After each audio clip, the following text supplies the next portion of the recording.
one of the toughest things an American president does when they go overseas, especially to a Saudi Arabia or a China or any other place where they don't have to share the same values, is he's supposed to take American values with him and represent them and stand up for them. And sometimes there's a hard line to so, yeah, you'd like him to go in there. But the idea that he stood up for to China, for the Uyghur, somehow he's improved the situation, what the hell's he talking about?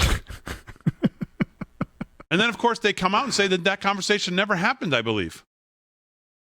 The Saudis say that was cut 7. Roll that, Jay. Following up about this comment that the Saudis say did not happen, but the president says did happen. Did you personally hear the president raise the issue of Khashoggi's murder with MBS? I trust the president. He made those comments, as you heard directly from him during the press conference, and he said at the top of the meeting he mentioned Jamal Khashoggi, and so you did not hear him say that. I am just saying to you that the president himself. I was not in the meeting to answer that question, but the president himself said and laid out very clearly.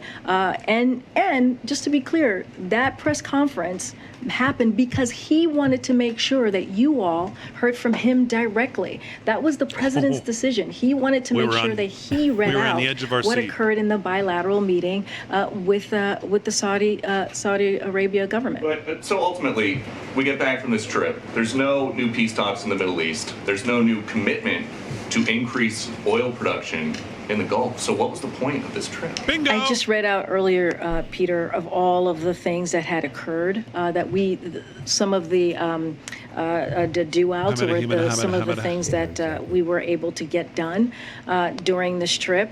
Look, let's step back for a second and talk about what the president was trying to do on this trip.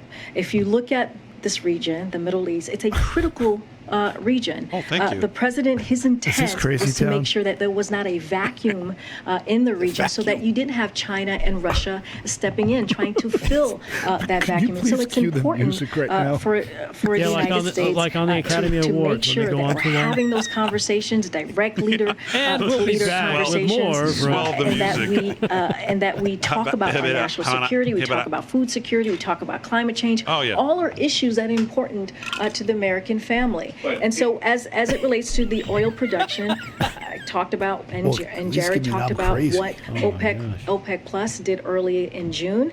We are confident that we will be able to measure the success. Oh my God, get it off the screen. Jesus.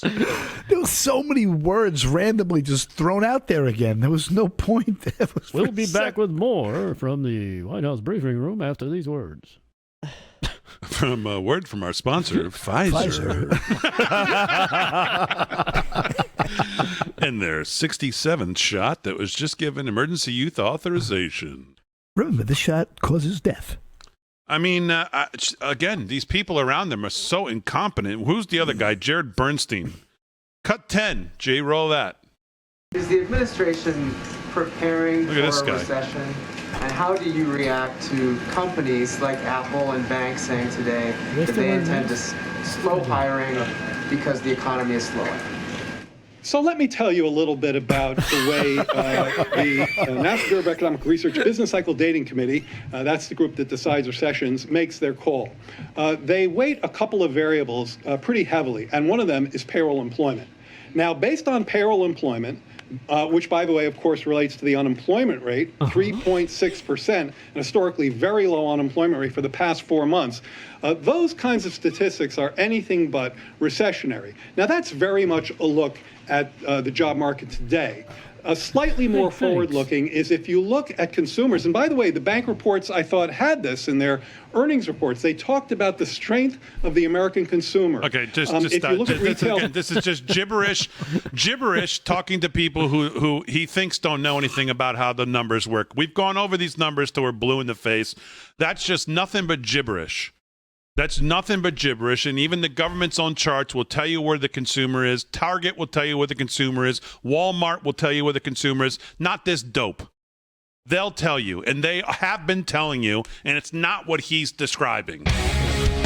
More from this idiot when we get back.